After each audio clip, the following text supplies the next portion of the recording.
ਦਿੱਤੀ ਵਾਂਗ ਨਿਬਾਜ ਕਰ, ਸੁਨ ਸਮਾਨ ਹੁਆ ਜਹਾਨਾ। ਸੁਨ ਮੁਨ ਨਗਰੀ ਭਈ, ਦੇਖ ਪੀਰ ਭਇਆ ਹੈਰਾਨਾ। ਵੇਖੈ ਧਿਆਨ ਲਗਾਏ ਕਰ, ਇੱਕ ਫਕੀਰ ਵੱਡਾ ਮਸਤਾਨਾ। ਪੁੱਛਿਆ ਫਿਰ ਕੈ ਦਸਤਗੀਰ, ਕੌਣ ਫਕੀਰ ਕਿਸ ਕਾ ਘਰਾਨਾ। ਨਾਨਕ ਕਲ ਵਿੱਚ ਆਇਆ, ਰੱਬ ਫਕੀਰ ਇੱਕ ਪਹਿਚਾਨਾ। ਧਰਤ ਆਕਾਸ਼ ਚਹੁੰ ਦਿਸ ਜਾਨਾ। ਨਾਨਕ ਕਲ ਵਿੱਚ ਆਇਆ, ਰੱਬ ਫਕੀਰ ਇੱਕ ਪਹਿਚਾਨਾ। ਧਰਤ ਆਕਾਸ਼ ਚਹੁੰ ਦਿਸ ਜਾਨਾ। ਵਾਹਿਗੁਰੂ ਜੀ ਕਾ ਖਾਲਸਾ, ਵਾਹਿਗੁਰੂ ਜੀ ਕੀ ਫਤਿਹ। ਜੁਗੋ ਜੁਗ ਅਟਲ ਧੰਨ ਧੰਨ ਸਤਿਗੁਰੂ ਧੰਨ ਗੁਰੂ ਗ੍ਰੰਥ ਸਾਹਿਬ ਮਹਾਰਾਜ ਜੀ ਦੀ ਮੁਕੱਦਸ ਹਜ਼ੂਰੀ ਦੇ ਅੰਦਰ ਕਿਰਪਾਲੂ ਦਾਤਾ ਜੀ ਦੀ ਦਇਆ ਦੇ ਨਾਲ ਸੰਧਿਆ ਦੇ ਦੀਵਾਨਾਂ ਦੀ ਹਾਜ਼ਰੀ ਭਰ ਰਹੇ ਭਾਗਾਂ ਵਾਲੇ ਸਤਸੰਗੀ ਜਨੋ, ਸਤਿਗੁਰਾਂ ਦੀ ਰਹਿਮਤ ਦੇ ਨਾਲ ਪਾਵਨ ਗੋਦ ਦੇ ਅੰਦਰ ਜੁੜ ਕਰਕੇ ਰੱਬੀ ਬਾਣੀ ਦੇ ਕੀਰਤਨ ਦੇ ਨਾਲ ਸਾਂਝ ਬਣਾ ਰਹੇ ਸਾਂ। ਉਪਰੰਤ ਸਤਿਗੁਰਾਂ ਦੀ ਬਖਸ਼ਿਸ਼ ਦੇ ਨਾਲ ਭਾਈ ਸਾਹਿਬ ਭਾਈ ਗੁਰਦਾਸ ਜੀ ਦੀਆਂ ਪਵਿੱਤਰ ਵਾਰਾਂ ਦੀ ਚੱਲ ਰਹੀ ਲੜੀਵਾਰ ਵਿਚਾਰ ਦੇ ਨਾਲ ਜੁੜਨ ਦਾ ਸੁਭਾਗ ਸਮਾਂ ਪ੍ਰਾਪਤ ਹੋਇਆ ਹੈ। ਇਸ ਲੜੀ ਦੇ ਤਹਿਤ ਪਿਛਲੇ ਦੀਵਾਨਾਂ ਦੇ ਅੰਦਰ ਪਹਿਲੀ ਵਾਰ ਦੀਆਂ 34 ਪੌੜੀਆਂ ਦੀ ਵਿਚਾਰ ਆਪ ਸੰਗਤਾਂ ਦੇ ਨਾਲ ਸਾਂਝੀ ਕੀਤੀ। ਅਗਲੇ ਦੀ 35 ਨੰਬਰ ਪੌੜੀ, ਜਿਸ ਦਾ ਪਾਠ ਆਪ ਜੀਆਂ ਨੇ ਸਤਿਕਾਰਯੋਗ ਭਾਈ ਸਾਹਿਬਾਂ ਪਾਸੋਂ ਸ਼੍ਰਵਣ ਕੀਤਾ ਹੈ, ਜਿਸ ਦੀ ਵਿਚਾਰ ਆਪ ਸੰਗਤਾਂ ਦੇ ਨਾਲ ਸਾਂਝੀ ਕਰਨੀ ਹੈ। ਆਓ ਵਿਚਾਰਾਂ ਦੀ ਆਰੰਭਤਾ ਤੋਂ ਪਹਿਲਾਂ ਗੁਰੂ ਚਰਨਾਂ ਦੇ ਅੰਦਰ ਹਾਜ਼ਰੀ ਲਵਾਈਏ। ਬੜੇ ਪਿਆਰ ਅਤੇ ਅਦਬ ਸਹਿਤ ਆਖੋ ਜੀ, ਸਤਨਾਮ ਸ੍ਰੀ ਵਾਹਿਗੁਰੂ ਸਾਹਿਬ ਜੀ। ਸਤਨਾਮ ਸ੍ਰੀ ਵਾਹਿਗੁਰੂ ਸਾਹਿਬ ਜੀ। ਬਾਬਾ ਗਿਆ ਬਗਦਾਦ ਨੂੰ, ਬਾਹਰ ਜਾਏ ਕੀ ਆਇਆ ਸਥਾਨਾ। ਸਤਿਗੁਰੂ ਗੁਰੂ ਨਾਨਕ ਸਾਹਿਬ ਮਹਾਰਾਜ ਜਦੋਂ ਮੱਕੇ ਦੇ ਵਿੱਚੋਂ ਵਾਪਸ ਆਉਂਦੇ ਨੇ, ਆਉਂਦਿਆਂ ਹੋਇਆਂ ਇਰਾਕ ਦੇ ਵਿੱਚ ਬਗਦਾਦ ਸ਼ਹਿਰ 'ਚ ਪਹੁੰਚਦੇ ਨੇ, ਕਿਉਂਕਿ ਇੱਥੇ ਵੀ ਸੂਫੀ ਫਕੀਰਾਂ ਨੂੰ ਮੰਨਣ ਵਾਲੇ ਬਹੁਤ ਸਨ। ਉਹਨਾਂ ਦੀ ਵਿਚਾਰਧਾਰਾ ਸੂਫੀ ਜਿਹੜੀ ਵਿਚਾਰਧਾਰਾ ਹੈ ਬਗਦਾਦ ਦੇ ਅੰਦਰ ਜਾਂ ਇਰਾਕ ਦੇ ਅੰਦਰ ਉਸ ਵਕਤ ਬਹੁਤ ਸੀ। ਔਰ ਬਗਦਾਦ ਦੇ ਅੰਦਰ ਸਾਰਿਆਂ ਤੋਂ ਵੱਡਾ ਜਿਹੜਾ ਸੂਫੀਆਂ ਦਾ ਉਸ ਵਕਤ ਗੜ੍ਹ ਸੀ, ਜਿਹੜੀ ਸੂਫੀ ਵਿਚਾਰਧਾਰਾ ਹੈ ਉਹ ਹੈ ਤਾਂ ਇਸਲਾਮ ਦੇ ਨਾਲ ਸੰਬੰਧਿਤ ਸੀ, ਪਰ ਫਰਕ ਇੰਨਾ ਹੈ ਵੀ ਉਹ ਥੋੜਾ ਜਿਹਾ ਵਕਤ ਚੱਲਦੇ ਨੇ, ਉਹ ਸ਼ਰੀਅਤ ਦੇ ਵਿੱਚ ਬਹੁਤਾ ਵਿਸ਼ਵਾਸ ਨਹੀਂ ਰੱਖਦੇ। ਇਸਲਾਮ ਨੂੰ ਜਿਹੜੇ ਮੰਨਦੇ ਨੇ ਉਹ ਸ਼ਰੀਅਤ ਦੇ ਵਿੱਚ ਵਿਸ਼ਵਾਸ ਰੱਖਦੇ ਨੇ, ਨਿਯਮਾਂ ਦੇ ਵਿੱਚ ਜਿਹੜੇ ਸ਼ਰਅ ਦੇ ਵਿੱਚ ਬਣਾਏ ਹੋਏ ਨਿਯਮ ਨੇ ਉਹਨਾਂ ਦੇ ਵਿੱਚ ਵਿਸ਼ਵਾਸ ਰੱਖਦੇ ਨੇ। ਸੂਫੀ ਫਕੀਰ ਇਹਨਾਂ ਦੇ ਵਿੱਚ ਵਿਸ਼ਵਾਸ ਨਹੀਂ ਰੱਖਦੇ, ਉਹ ਆਪਣੇ ਢੰਗ ਦੇ ਨਾਲ ਪ੍ਰੇਮਾ ਭਗਤੀ ਕਰਦੇ ਨੇ। ਸਤਿਗੁਰੂ ਵਾਪਸੀ ਦੇ ਵਿੱਚ ਫਿਰ ਬਗਦਾਦ ਸ਼ਹਿਰ ਦੇ ਵਿੱਚ ਆਏ ਹਨ। ਇੱਕ ਬਾਬਾ ਅਕਾਲ ਰੂਪ, ਦੂਜਾ ਰਬਾਬੀ ਮਰਦਾਨਾ। ਤੇ ਜਿੱਥੇ ਉਸ ਫਕੀਰ ਦਾ ਸਾਰਿਆਂ ਤੋਂ ਵੱਡਾ ਸਥਾਨ ਸੀ, ਉੱਥੇ ਬਾਹਰ ਜਾ ਕੇ ਸਤਿਗੁਰੂ ਬੈਠ ਗਏ।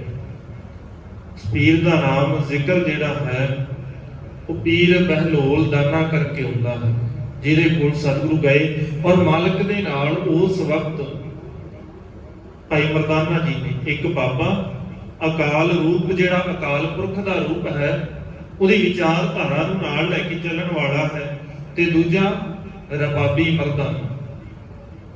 ਇਹ ਸਤਿਗੁਰੂ ਦੇ ਨਾਲ ਜ਼ਿਕਰ ਬੜਿਆਂ ਦਾ ਹੁੰਦਾ ਹੈ, ਔਰ ਅਸੀਂ ਐਵੇਂ ਕਈਆਂ ਨੂੰ ਨਾਲ ਜੋੜ ਕੇ ਦਿੱਤਾ ਜਿਨ੍ਹਾਂ ਦਾ ਇਤਿਹਾਸ ਦੇ ਵਿੱਚ ਜ਼ਿਕਰ ਨਹੀਂ ਹੁੰਦਾ, ਉਹਨਾਂ ਨੂੰ ਜੋੜਿਆ ਵੀ ਹੈਗਾ। ਸਤਿਗੁਰੂ ਨੇ ਭਾਈ ਗੁਰਦਾਸ ਜੀ ਨੇ ਦੋ ਦੀ ਗੱਲ ਕੀਤੀ ਹੈ, ਇੱਕ ਬਾਬਾ ਅਕਾਲ ਰੂਪ, ਦੂਜਾ ਰਬਾਬੀ ਮਰਦਾਨਾ।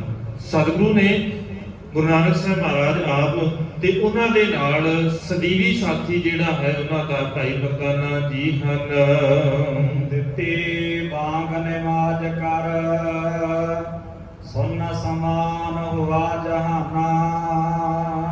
ਹੁਣ ਸਤਿਗੁਰੂ ਜਿੱਥੇ ਵੀ ਜਾਂਦੇ ਨੇ ਮਾਲਕ ਦੇ ਕੋਲ ਸਤਿਗੁਰੂ ਬਾਰ-ਬਾਰ ਇਹੀ ਦੁਹਰਾਉਂਦੇ ਨੇ ਕਿ ਸਾਰਿਆਂ ਤੋਂ ਵੱਡੀ ਕੀਮਤੀ ਚੀਜ਼ ਕਿਹੜੀ ਹੈ, ਉਹ ਅਕਾਲ ਪੁਰਖ ਵਾਹਿਗੁਰੂ ਦੀ ਬਾਣੀ।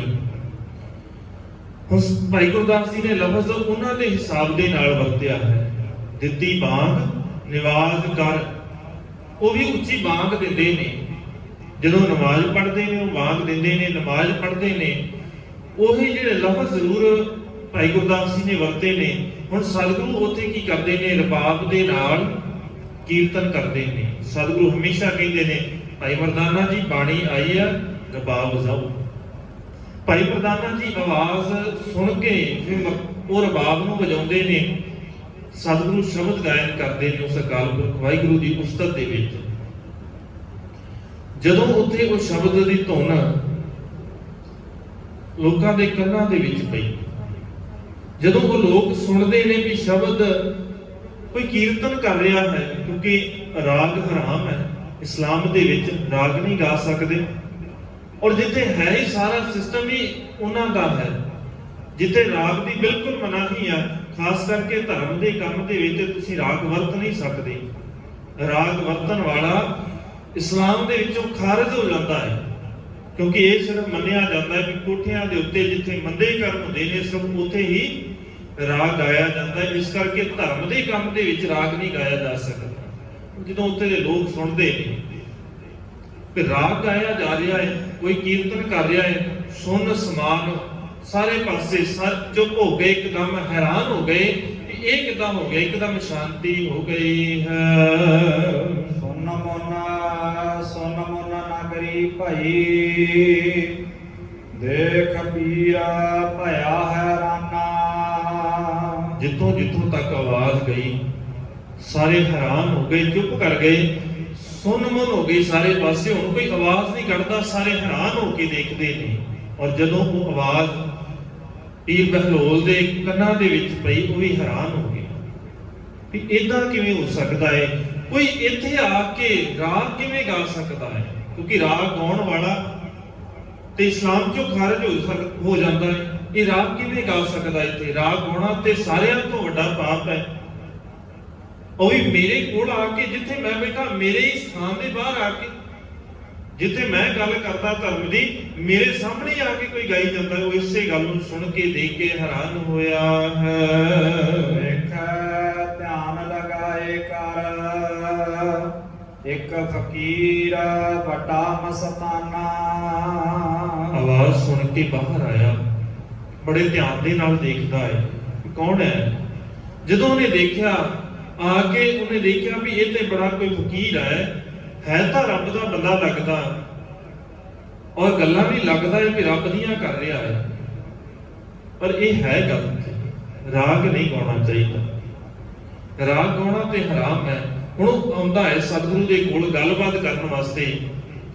ਇੱਕ ਸਾਡਾ ਸੁਭਾਅ ਹੈ, ਅਸੀਂ ਬਹੁਤੀ ਵਾਰ ਨਾ ਗੱਲਬਾਤ ਨਹੀਂ ਕਰਨਾ ਚਾਹੁੰਦੇ।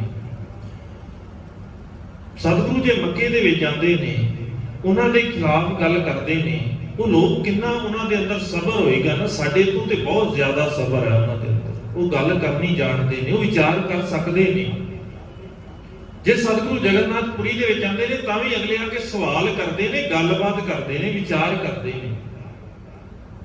ਸਾਡੇ ਅੰਦਰ ਇੰਨਾ ਸਬਰ ਹੀ ਨਹੀਂ ਰਹਿ ਗਿਆ ਵੀ ਅਸੀਂ ਵਿਚਾਰ ਕਰ ਸਕੀਏ। ਉਸੇ ਵੇਲੇ ਇੱਕ ਦੂਜੇ ਦੇ ਉੱਤੇ ਇਲਜ਼ਾਮ ਲਾਉਣੇ ਸ਼ੁਰੂ ਕਰ ਦਿੰਦੇ, ਅਸੀਂ ਵਿਚਾਰ ਕਰਨ ਜੋਗੇ ਨਹੀਂ ਹੈਗੇ। ਸਾਨੂੰ ਜਿਹੜੀ ਗੱਲ ਚੰਗੀ ਨਹੀਂ ਨਾ ਲੱਗੀ, ਜੇ ਉਹ ਸਾਡੇ ਸਾਹਮਣੇ ਹੋ ਗਈ ਤੇ ਅਸੀਂ ਸਾਹਮਣੇ ਵਾਲੇ ਦਾ ਸਿਰ ਪਾੜ ਦੇਵਾਂਗੇ, ਇਹਦੇ ਨਾਲ ਕੋਈ ਫਰਕ ਨਹੀਂ ਪੈਂਦਾ ਵੀ ਕੌਣ ਹੈ। ਹੁਣ ਸਤਿਗੁਰੂ ਉੱਥੇ ਜਾ ਕੇ ਉਹਨਾਂ ਦੇ ਗੜ੍ਹ ਦੇ ਵਿੱਚ ਜਿੱਥੇ ਸਿਰਫ ਉਹਨਾਂ ਦੀ ਹਕੂਮਤ ਹੈ, ਉਹ ਸਾਰਾ ਢੰਗ ਪ੍ਰਬੰਧਕੀ ਢਾਂਚਾ ਸਾਰਾ ਹੀ ਉਹਨਾਂ ਦਾ ਹੈ। ਜੋ ਵੀ ਉੱਥੇ ਹੋ ਰਿਹਾ ਹੈ, ਸਤਿਗੁਰੂ ਉਹਨਾਂ ਦੇ ਖਿਲਾਫ ਗੱਲ ਕਰਦੇ ਨੇ, ਅਗਲੇ ਤਾਂ ਵੀ ਆ ਕੇ ਸੁਣਦੇ ਨੇ, ਵਿਚਾਰ ਕਰਦੇ ਨੇ। ਅਸੀਂ ਆਪਣਿਆਂ ਦੇ ਨਾਲ ਬੈਠ ਕੇ ਗੱਲ ਕਰਨ ਜੋਗੇ ਨਹੀਂ। ਸਾਨੂੰ ਤੇ ਗੁਰੂ ਨੇ ਸਿਧਾਂਤ ਦਿੱਤਾ ਸੀ ਨਾ, ਦੂਜਿਆਂ ਨੇ ਜ਼ਰੂਰ ਵਰਤਿਆ ਹੈ, ਸਾਡੇ ਕੋਲ ਨਹੀਂ ਬਚਿਆ। ਉਹ ਸਾਡਾ ਸਿਧਾਂਤ ਦੂਜਿਆਂ ਨੇ ਵਰਤ ਲਿਆ, ਸਾਨੂੰ ਜਾਚ ਨਹੀਂ ਆਈ ਕਿ ਇਕੱਠੇ ਹੋ ਕੇ ਬੈਠ ਕੇ ਗੱਲ ਵੀ ਕਰਨੀ ਚਾਹੀਦੀ ਹੈ। ਇਹ ਸਾਰਿਆਂ ਤੋਂ ਵੱਡੀ ਕਮਜ਼ੋਰੀ ਹੈ ਸਾਡੀ, ਜਿਹਦੇ ਕਰਕੇ ਸਾਡੇ ਆਪੋ ਧਾਪੀ ਪਈ ਆ, ਪਾਟੋ ਧਾੜ। ਆਪੋ ਕੋਈ ਕਹਿੰਦਾ ਮੈਂ ਉੱਚਾ ਹੈ ਤੇ ਦੂਜਿਆਂ ਦਾ ਜ਼ੋਰ ਲੱਗਾ ਹੋਇਆ ਕਿ ਇਹ ਪਾਟ ਜਾਣ। ਅਸੀਂ ਆਪ ਵੀ ਚਾਹੁੰਦੇ ਅਸੀਂ ਪਾਟੇ ਰਹੀਏ, ਕਿਉਂਕਿ ਸਾਡੇ ਕੋਲ ਵਿਚਾਰ ਕਰਨ ਦੀ ਸਮਰੱਥਾ ਨਹੀਂ ਹੈਗੀ।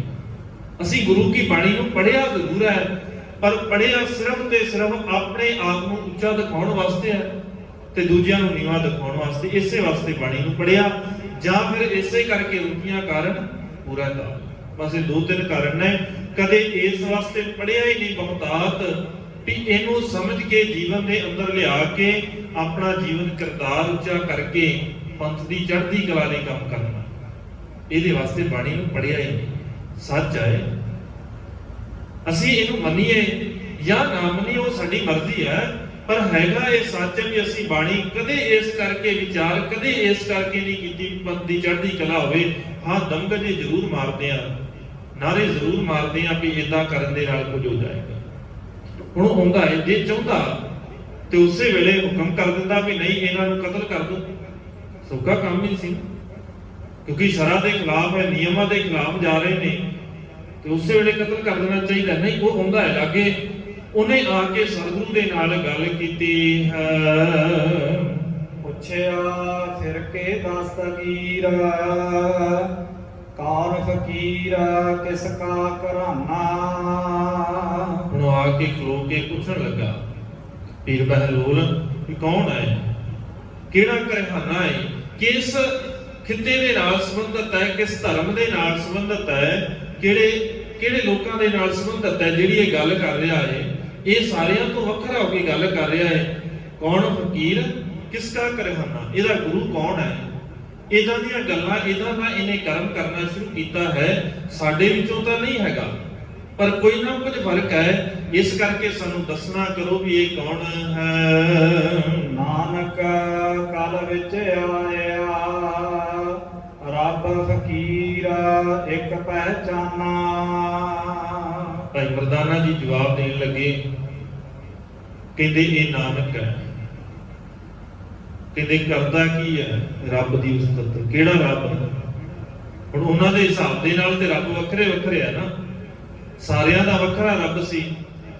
ਭਾਈ ਮਰਦਾਨਾ ਜੀ ਕਹਿੰਦੇ ਕਿਹੜਾ ਰੱਬ? ਨਹੀਂ, ਰੱਬ ਤਾਂ ਇੱਕੋ ਹੀ ਹੈ, ਔਰ ਉਸੇ ਇੱਕੋ ਰੱਬ ਦੀ ਗੱਲ ਕਰਦਾ ਹੈ, ਇੱਕੋ ਰੱਬ ਦੀ ਵਿਚਾਰਧਾਰਾ ਲੈ ਕੇ ਚੱਲਦਾ ਹੈ। ਨਾਨਕ ਕਲ ਵਿੱਚ ਆਇਆ, ਰੱਬ ਫਕੀਰ ਇੱਕੋ ਪਹਿਚਾਨਾ।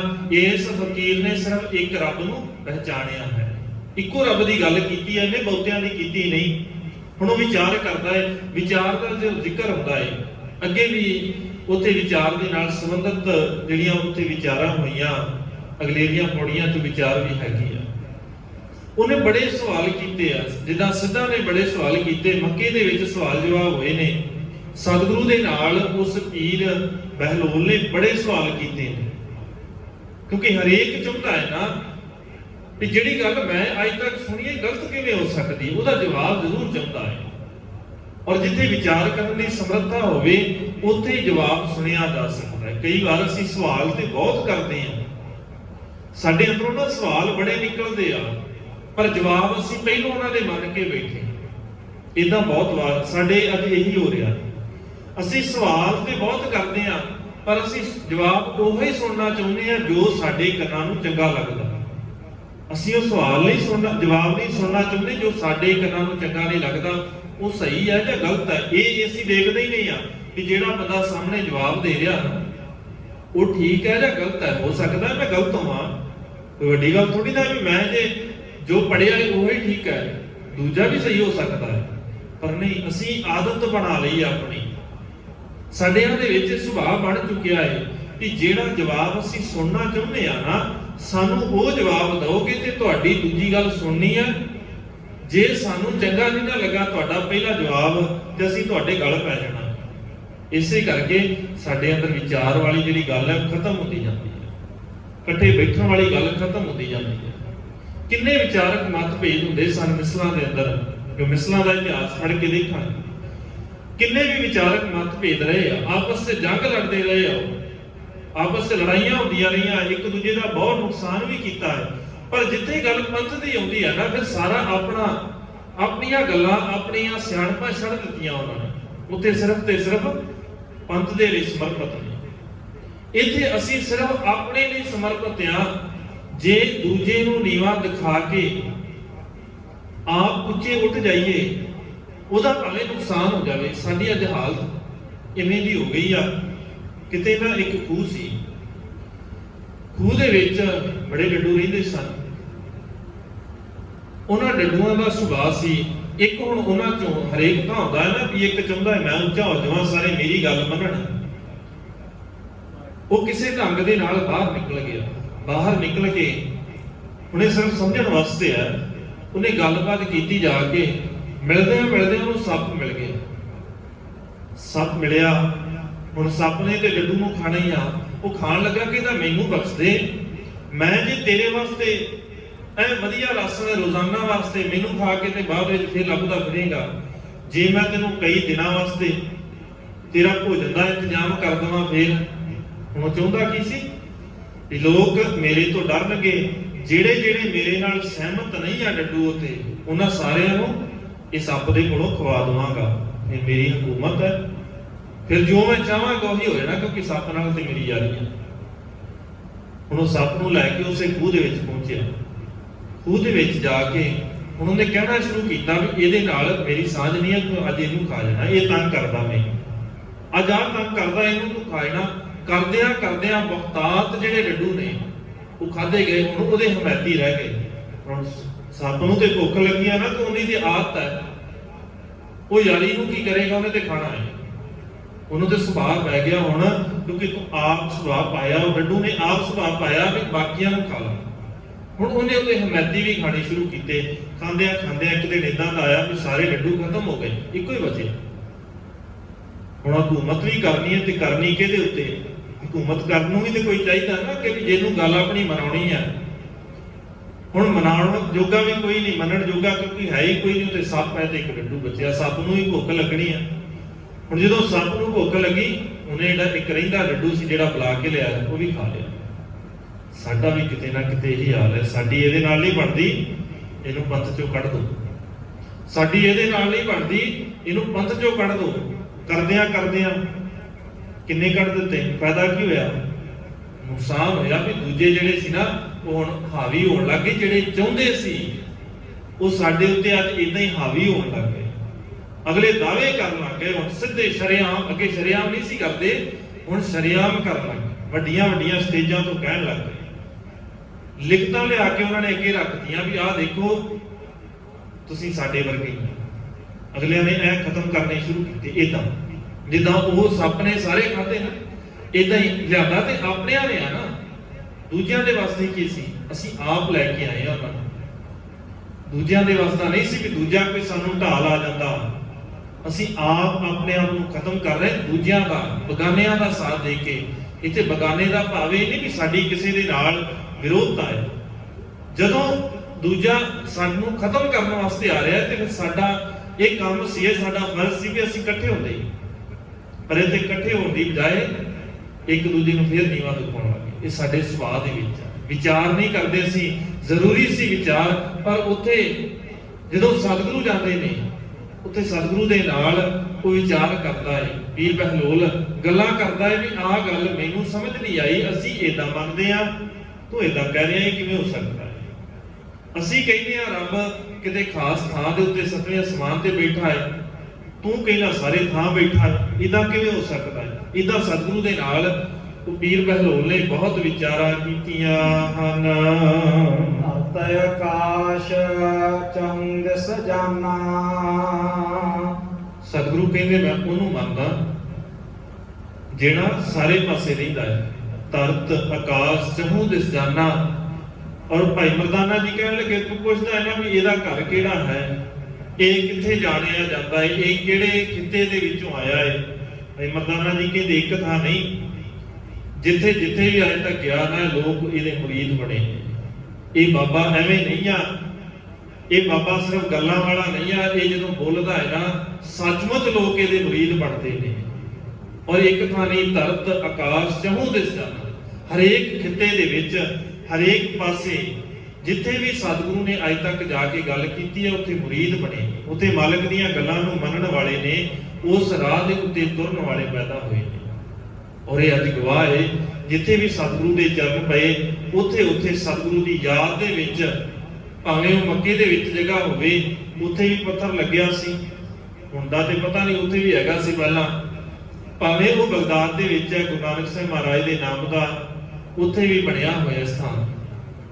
ਹਰੇਕ ਜਗ੍ਹਾ ਦੇ ਉੱਤੇ ਜਿੱਥੇ ਵੀ ਸਤਿਗੁਰੂ ਗਏ, ਮਾਲਕ ਦੀ ਗੱਲ ਕਰਨ ਵਾਲੇ ਹਰੇਕ ਥਾਂ ਨੇ, ਗੁਰੂ ਨਾਨਕ ਦੇ ਨਾਮ ਲੈਣ ਵਾਲੀ ਸੰਗਤ ਹਰੇਕ ਥਾਂ ਦੇ ਉੱਤੇ, ਕਿਸੇ ਵੀ ਰੂਪ ਦੇ ਵਿੱਚ ਹੋਵੇ, ਭਾਵੇਂ ਉਹ ਦੂਜੇ ਧਰਮ ਦੇ ਰੂਪ ਦੇ ਵਿੱਚ ਹੋਵੇ। ਬਹੁਤਾਤ ਇਦਾਂ ਦੇ ਨੇ ਜਿਨ੍ਹਾਂ ਨੇ ਸਿੱਖੀ ਸਿੱਧੇ ਤੌਰ ਦੇ ਉੱਤੇ ਪ੍ਰਵਾਨ ਨਹੀਂ ਕੀਤੀ, ਉਹਨਾਂ ਨੇ ਨਹੀਂ ਅਪਣਾਈ, ਪਰ ਫਿਰ ਵੀ ਗੁਰੂ ਨਾਨਕ ਸਾਹਿਬ ਮਹਾਰਾਜ ਦੇ ਅੰਦਰ ਵਿਸ਼ਵਾਸ ਰੱਖਦੇ, ਉਸ ਮੰਨਦੇ ਨੇ। ਵੱਖਰੇ ਵੱਖਰੇ ਉਹਨਾਂ ਨੇ ਨਾਮ ਰੱਖੇ ਨੇ, ਪੀਰ ਨਾਨਕ, ਬਾਬਾ ਨਾਨਕ, ਇਦਾਂ ਬੜੇ ਨਾਮ ਸਤਿਗੁਰੂ ਦੇ ਰੱਖੇ ਨੇ। ਜਿਵੇਂ ਅਸੀਂ ਗੁਰੂ ਨਾਨਕ ਸਾਹਿਬ ਮਹਾਰਾਜ ਕਹਿੰਦੇ ਆ, ਅਗਲਿਆਂ ਨੇ ਆਪਣੇ ਹਿਸਾਬ ਦੇ ਨਾਲ ਸਤਿਕਾਰ ਵਜੋਂ ਨਾਮ ਰੱਖੇ ਹੋਏ। ਬਸ ਇੱਕ ਅਸੀਂ ਆ, ਕਹਿੰਦੇ ਜ਼ਰੂਰ ਆ ਗੁਰੂ ਨਾਨਕ ਸਾਹਿਬ ਮਹਾਰਾਜ ਨੂੰ ਗੁਰੂ, ਪਰ ਮੰਨਦੇ ਨੇ। ਸਤਿਗੁਰੂ ਸਮਰਥ ਬਖਸ਼ਣ, ਦਇਆ ਕਰਨ, ਸਾਨੂੰ ਜਾਚ ਆ ਜਾਏ ਸਤਿਗੁਰੂ ਦੇ ਦੱਸੇ ਹੋਏ ਸਿਧਾਂਤ ਦੇ ਉੱਤੇ ਚੱਲਣ ਦੀ, ਵਿਚਾਰਾਂ ਕਰਨ ਦੀ। ਕਿਉਂਕਿ ਜਿੰਨੀਆਂ ਪੌੜੀਆਂ ਦੇ ਅੰਦਰ ਅਸੀਂ ਪੜ੍ਹਿਆ ਹੈ, ਇਹ ਜ਼ਿਕਰ ਹਰੇਕ ਦੇ ਵਿੱਚ ਆਇਆ ਹੈ ਕਿ ਸਤਿਗੁਰੂ ਦੇ ਨਾਲ ਉਹਨਾਂ ਨੇ ਵਿਚਾਰ ਚਰਚਾ ਕੀਤੀ। ਸਾਨੂੰ ਇਹ ਸੁਭਾਅ ਜਿਹੜਾ ਸਾਡਾ ਸੀ ਖਤਮ ਹੋ ਗਿਆ, ਸਾਡੀ ਆਦਤ ਦੇ ਵਿੱਚ ਨਹੀਂ ਰਿਹਾ। ਜ਼ਰੂਰੀ ਹੈ ਗੱਲ ਵਿਚਾਰ ਕਰਨੀ, ਗੱਲ ਕਰਨੀ, ਇਹ ਸਾਡਾ ਪਹਿਲਾ ਕਰਮ ਹੋਣਾ ਚਾਹੀਦਾ ਸੀ, ਜਿਹੜਾ ਸਾਡੇ ਅੰਦਰੋਂ ਨਿਕਲ ਚੁੱਕਿਆ ਹੈ। ਸਤਿਗੁਰੂ ਸਮਰਥ ਬਖਸ਼ ਦੇਣ, ਸਾਨੂੰ ਜਾਚ ਆ ਜਾਏ ਗੁਰੂ ਦੇ ਨਾਲ ਜੁੜਨ ਦੀ। ਵਿਚਾਰਾਂ ਕਰਦਿਆਂ ਹੋਈਆਂ ਬੇਅੰਤ ਭੁੱਲਾਂ ਦੀ ਖਿਮਾ। ਬੁਲਾਓ ਜੀ ਫਤਿਹ, ਆਖੋ ਜੀ ਵਾਹਿਗੁਰੂ ਜੀ ਕਾ ਖਾਲਸਾ, ਵਾਹਿਗੁਰੂ ਜੀ ਕੀ ਫਤਿਹ।